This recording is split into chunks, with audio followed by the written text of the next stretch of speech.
Good morning everyone. Welcome to make IAS. मेरा नाम है मुकुल वाजपेयी और कल यूपीपीसीएस मेंस का रिजल्ट आ गया है। यूपीपीसीएस 2018 मेंस का आप सभी लोगों ने रिजल्ट देख लिया होगा। जो लोग सफल हुए हैं उन्हें बहुत बहुत बधाई।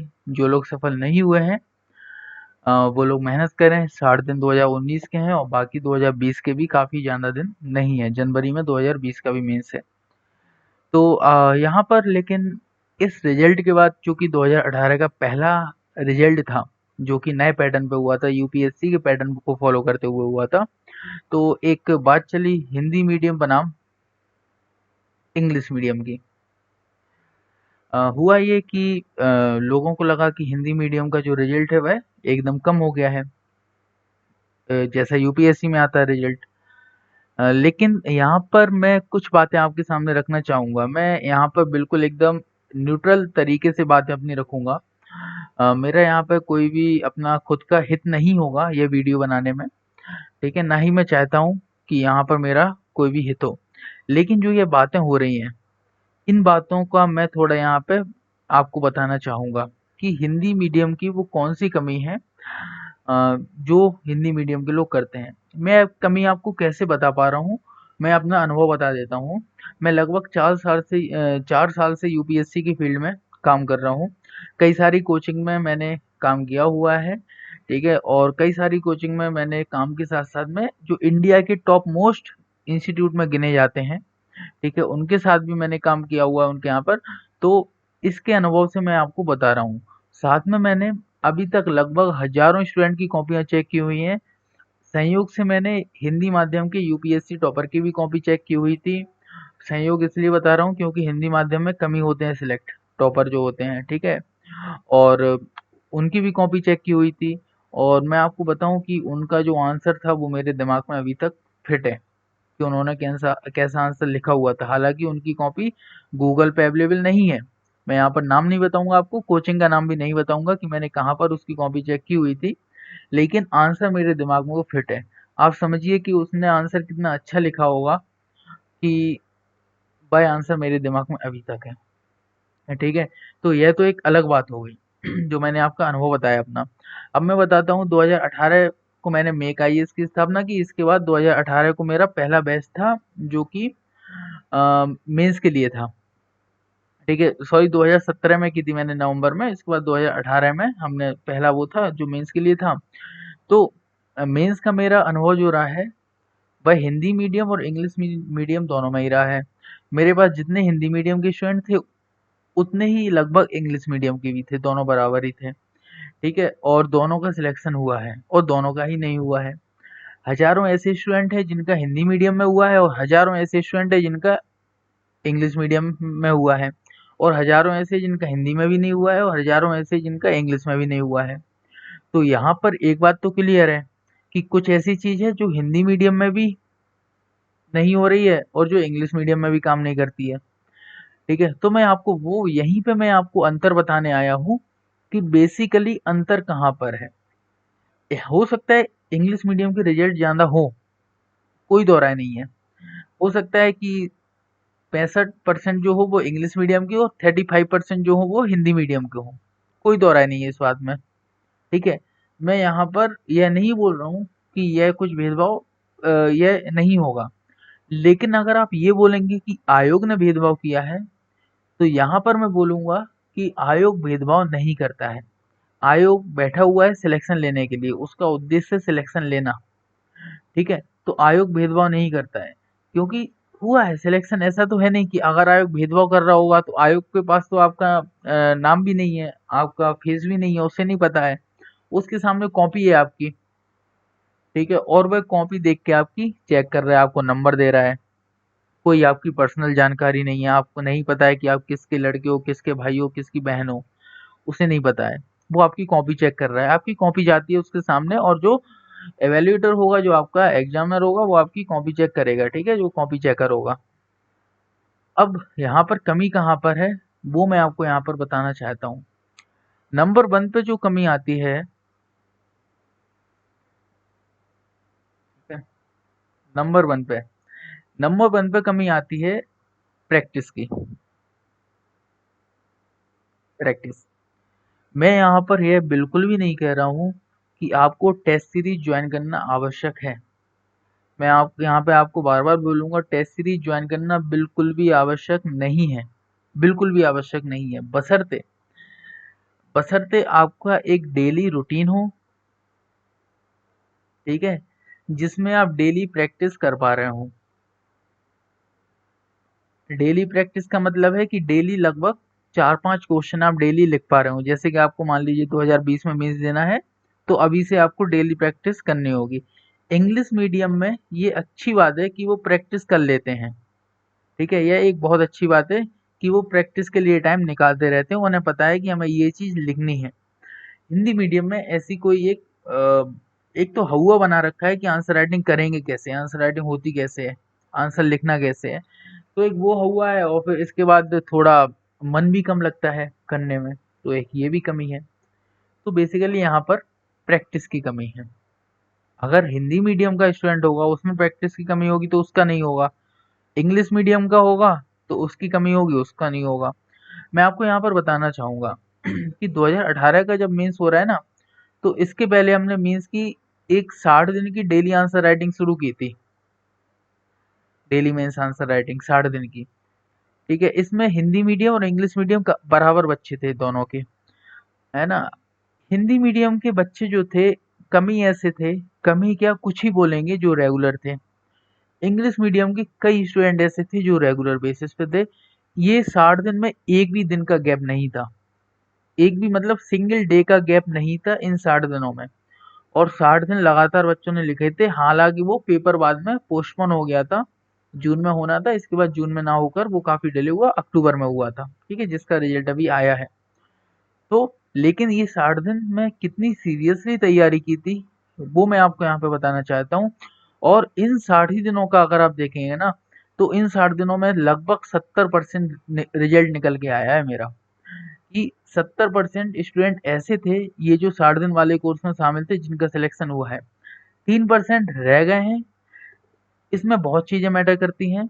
हो सकता है कि उनका ऑप्शनल पेपर उतना बेहतर नहीं हो पाया हो सकता है कि वहां पर कुछ ऐसी प्रॉब्लम आ गई हो कि वह अपना बेस्ट परफॉर्मेंस नहीं कर पाए हो, जैसा कि वो टेस्ट सीरीज में कर रहे थे।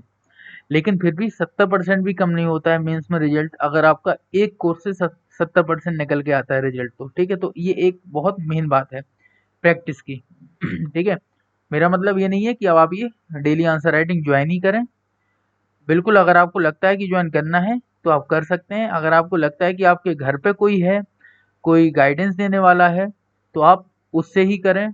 वो आपको पर्सनल गाइडेंस भी दे सकता है, और वो आपकी बार बार कॉपी चेक भी कर सकता है, ठीक है। आप उसको दिन में 10 बार भी दिखा सकते हैं कॉपियाँ, ठीक है। बाकी अगर आपको आंसर राइटिंग ज्वाइन करनी हो तो आप मेक आईएएस में आंसर राइटिंग भी ज्वाइन कर सकते हैं, ठीक है।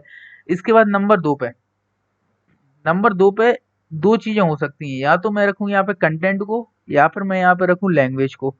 मैं यहाँ पर कंटेंट की जगह लैंग्वेज को ज्यादा रखूंगा, ठीक है। लैंग्वेज जो भाषा होती है, बेसिकली होता यह है कि जो हिंदी माध्यम है, हिंदी मीडियम, आपको लगेगा कि यह मैं बहुत अतिवादी हो रहा हूँ यहाँ पे। हिंदी मीडियम के लगभग 60 से 65% ऐसे स्टूडेंट हैं जिनकी हिंदी शुद्ध नहीं है, उनकी हिंदी शुद्ध नहीं है।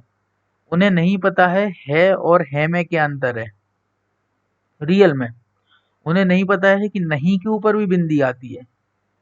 उन्हें यह भी नहीं पता है कि मैं के ऊपर भी बिंदी आती है।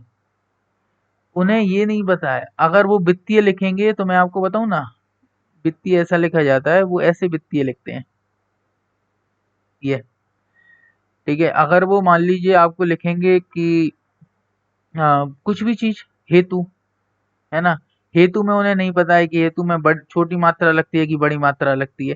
हिंदी ही शुद्ध नहीं है, लैंग्वेज ही आपकी शुद्ध नहीं है, तो आप क्या अपेक्षा करेंगे।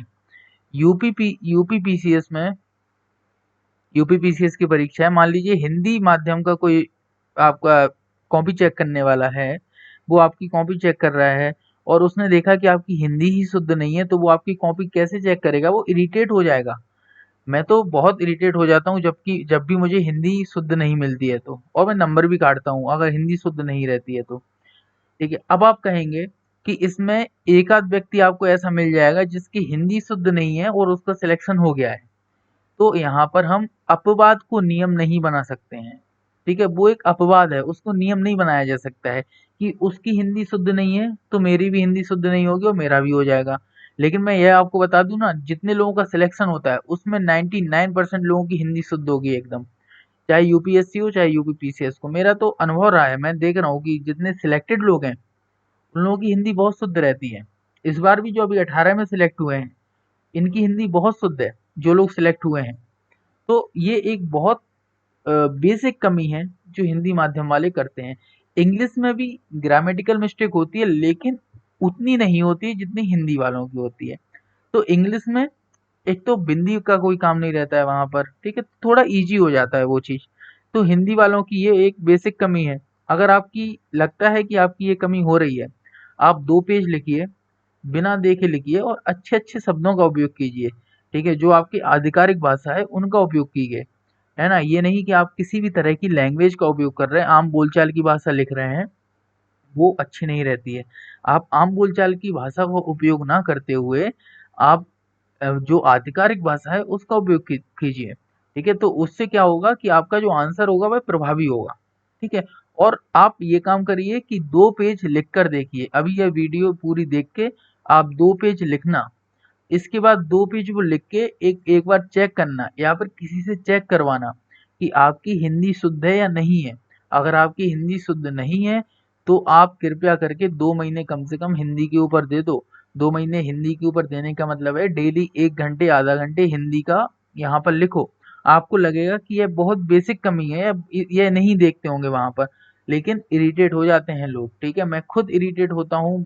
मैं कॉपी चेक करता हूँ, मेरी जगह और कोई कॉपी चेक करता होगा, उसकी हिंदी अच्छी होगी तो वो कहेगा कि यार इसकी हिंदी ही शुद्ध नहीं है, तो फिर मैं क्या कॉपी चेक करूँ। आप, ये बहुत बेसिक चीज है, ठीक है, जो आपको इम्प्रूवमेंट करने की बहुत आवश्यकता है।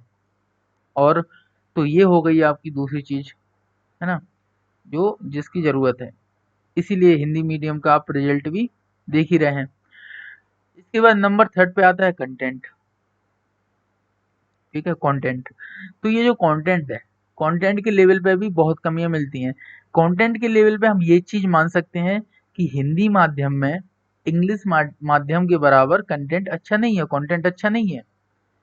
ठीक है, हिंदी मीडियम जो है उसमें जो कंटेंट है वो इंग्लिश मीडियम की अपेक्षा अच्छा नहीं है। लेकिन फिर भी कुछ बेसिक चीजें जो तो आप कर ही सकते हैं ना।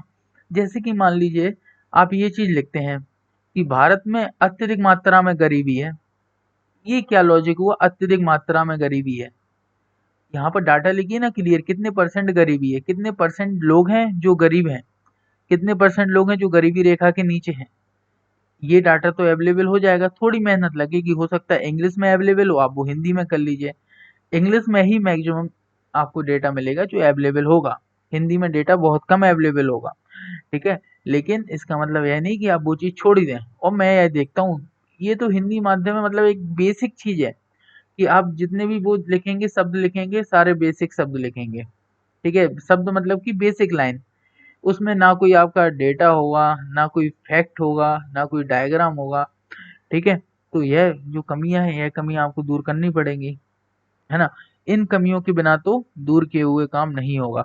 आप बोलेंगे कि ये कमी है आयोग की, तो ये आयोग की कमी नहीं है, ये आपकी कमी है जो आपको पहचाननी होगी, है ना। मैंने देखा है अभी जिन लोगों का मेंस निकला है, मुझे पता था कि इनका मेंस होगा। क्यों मैंने छाटे हुए थे स्टूडेंट, क्योंकि वो बहुत अच्छा लिख रहे थे।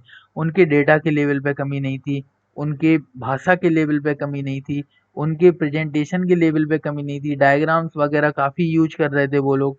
तो इससे लगता है कि वो लोग बहुत सही तरीके से अपनी तैयारी कर रहे हैं, उन्हें बहुत सारी चीजें पता है ना। ये इंग्लिश मीडियम में कम चीजें मिलती है। इंग्लिश में बेसिकली डाटा बहुत इजीली अवेलेबल होता है। द हिंदू पढ़ते रहते हैं, द हिंदू में बहुत अच्छा डेटा आता है, तो वहां पे उन्हें डेटा मिल जाता है, इजीली अवेलेबल हो जाता है। ठीक है, तो ये एक कमी जो इंग्लिश मीडियम में वो कम देखने को मिलती है। ठीक है, इसके बाद थोड़ा फैक्ट वगैरह भी ठीक ठाक डाल देते हैं, थोड़ा डायग्राम वगैरह भी ठीक ठाक बना देते हैं। हिंदी मीडियम में भी बहुत से लोग डायग्राम वगैरह बहुत अच्छा बनाते हैं, नो डाउट। ठीक है, उनका सिलेक्शन भी होता है जो बनाते हैं। ठीक है, लेकिन इंग्लिश में बहुत से लोग ऐसे हैं जो डायग्राम वगैरह नहीं बनाते हैं तो उनका नहीं होता है ना? तो ये चीज़ है जो बेसिक चीज़ है जो आपको देखनी होगी कि कंटेंट के लेवल पे नंबर 1 कि आपका जो कंटेंट हो वो बहुत अच्छा हो जैसे कि कीवर्ड्स हो, है ना? जो कीवर्ड्स होते हैं हर सब्जेक्ट के अपने कुछ बेसिक कीवर्ड्स होते हैं, उनका यूज़ किया हुआ हो आपने, कुछ आर्टिकल्स वगैरह हो जिनका यूज़ किया हो, तो ये जो चीज़ें हैं ना, ये चीज़ें आपके आंसर को प्रभावी बनाती है। ये इंग्लिश मीडियम के लोग बखूबी इसका इस्तेमाल करते हैं, हिंदी माध्यम की अपेक्षा, है ना? तो ये एक बेसिक कमी है जो मुझे यहाँ पर हिंदी मीडियम में देखने को मिली है। इंग्लिश मीडियम में भी ये कमी रहती है, लेकिन हिंदी की अपेक्षा कम रहती है, क्योंकि यहाँ पर कंटेंट पर्याप्त मात्रा में है।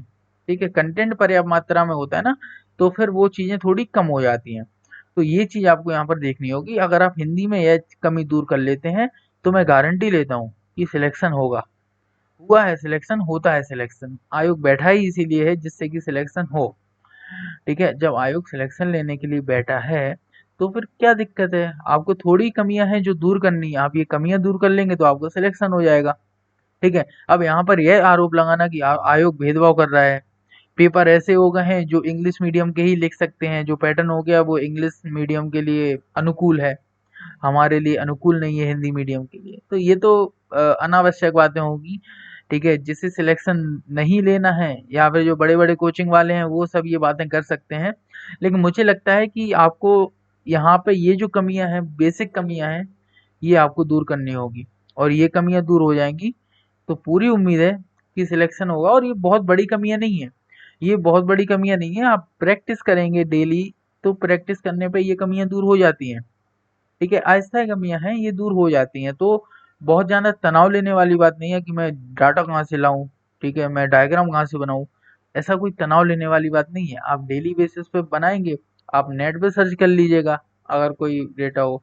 मैं भी टॉपर्स की जो कॉपियां हैं वो आपको यहाँ पर शेयर कर दूंगा। टॉपर्स हो जाने दीजिए, अभी 1 महीने बाद वो लोग टॉपर बन जाएंगे तो उनकी कॉपी मैं यहाँ पर शेयर कर दूंगा। अभी जो पुराने जो सिलेक्टेड लोग हैं उनकी मैंने कॉपियाँ शेयर की हुई भी हैं। तो जो बेसिक चीज़ें हैं वो आपको यहाँ पे समझनी होगी। बाकी फिर मेहनत करते रहिए। हिंदी मीडियम वाले भी मेहनत करते हैं, इंग्लिश मीडियम वाले भी मेहनत करते हैं। काफ़ी कुछ चीज़ें डिपेंड होती हैं बाहर के जो कारक होते हैं, फैक्टर होते हैं, जो एक्सटर्नल फैक्टर हैं उनके ऊपर भी चीज़ें डिपेंड होती हैं।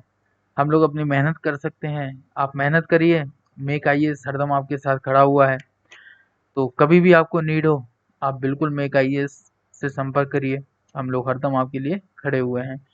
बाकी जिनका सिलेक्शन हुआ है उन्हें बहुत बहुत शुभकामनाएं, और जिनका नहीं हुआ है वो लोग 2019 में अगर देना है मेंस तो 60 दिन बचे हुए हैं, और अगर 2020 में मेंस देना है तो जनवरी में मेंस है। ज़्यादा टाइम नहीं है, अभी से लग जाइए और जी जान एक कर दीजिए। ठीक है, बाकी thank you so much video देखने के लिए। हम लोग मिलते हैं अगले वीडियो में। धन्यवाद।